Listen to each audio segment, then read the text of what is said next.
to have François Baird to talk about food security.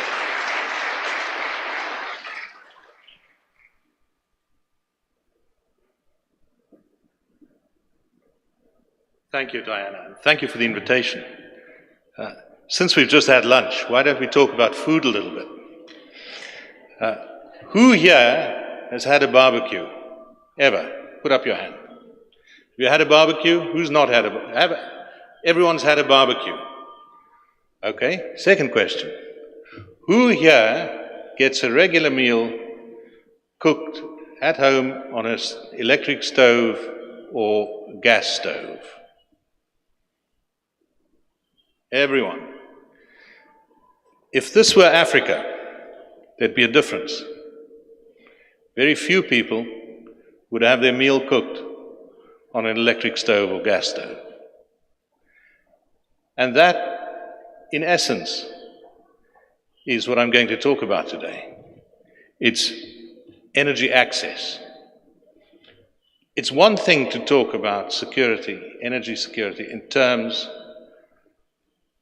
of generation and distribution.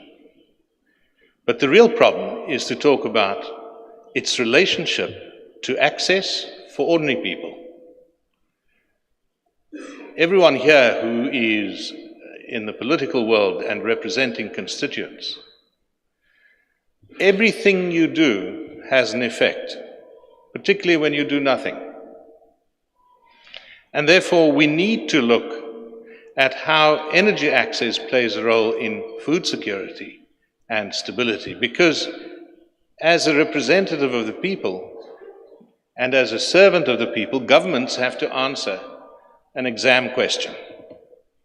And this is the exam. How to stop hunger, create jobs, and improve people's wealth. Because without that, there's no stability. Only if you create jobs, improve people's wealth, and there's no hunger, will you have stability. And, since I'm from Africa, let me explain something.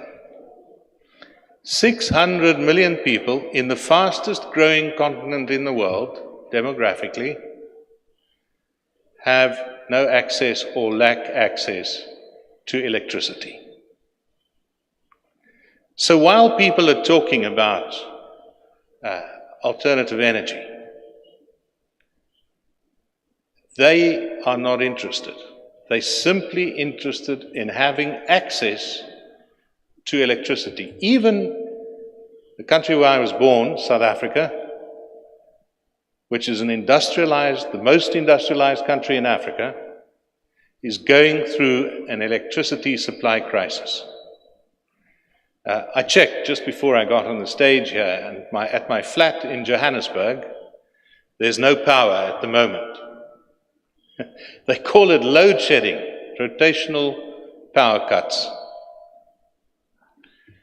Many people in the developing world live with that.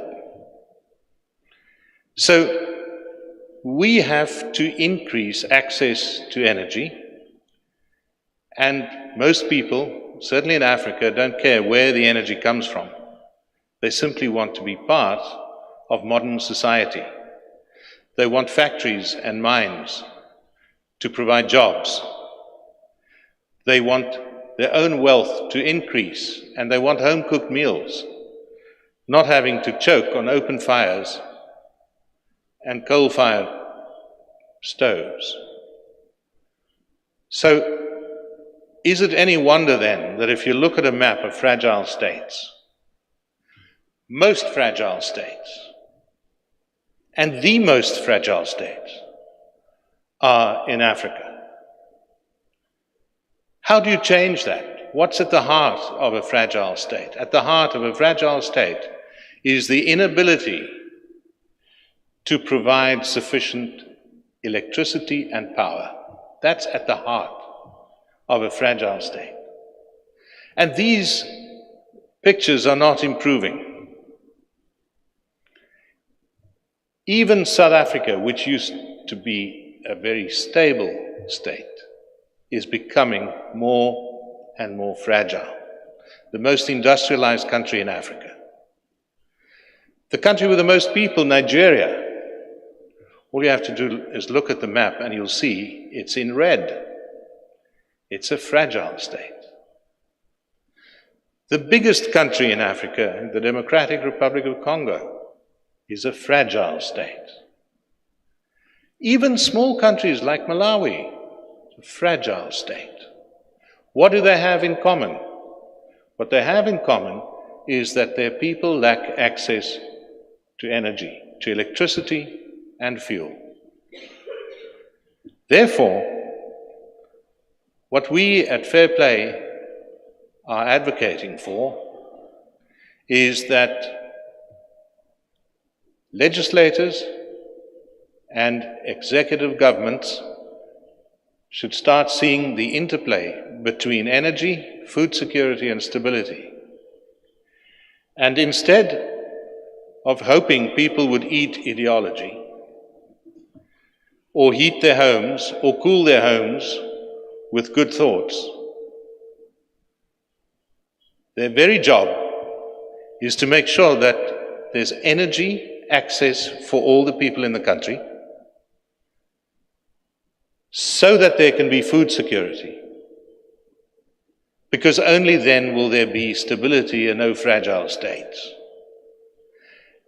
Why do I talk about food security? Well,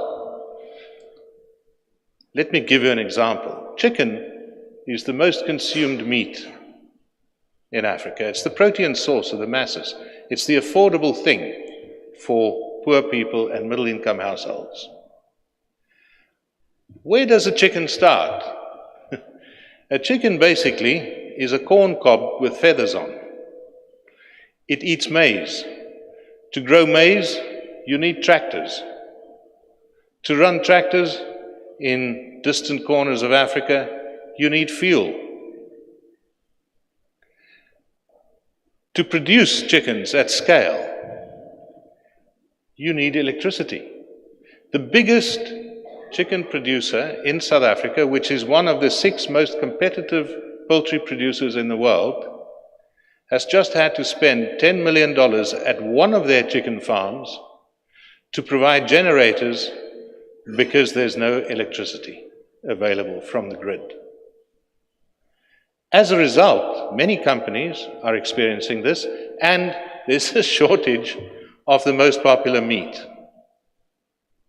In addition, thousands of small chicken farmers have gone out of business.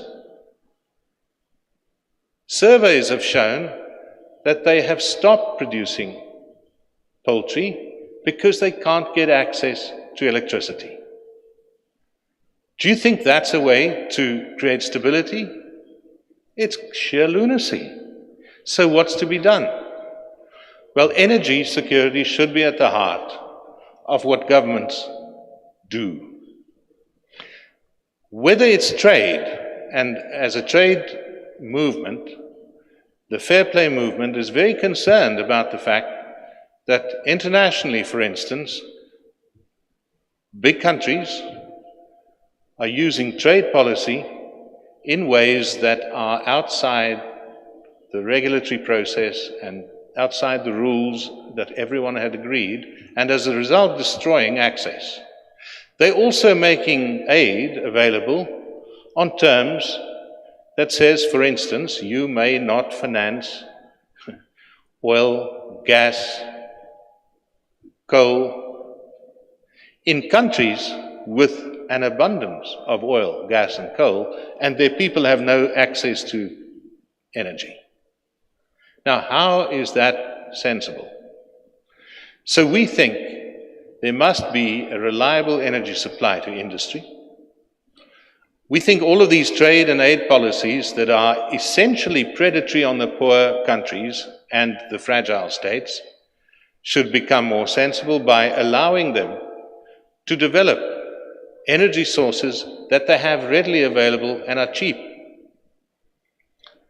We need national and regional food security, particularly in Africa, because I showed you that map. We need agriculture and industry and innovation, but it can only happen if there's energy. We need to empower the rule of law institutions against corruption. This is very important, you see, and this is why you can't have a discussion about energy, particularly in Africa, unless you also understand that in Africa, corruption is causing a lot of the problems of providing energy access. So whether it's jobs, rural livelihoods, or supporting farmers and food producers, there's a very good reason why we do what we do, and why you, as lawmakers and government officials, should give attention to energy. Mothers and children need you. Thank you very much, Diana.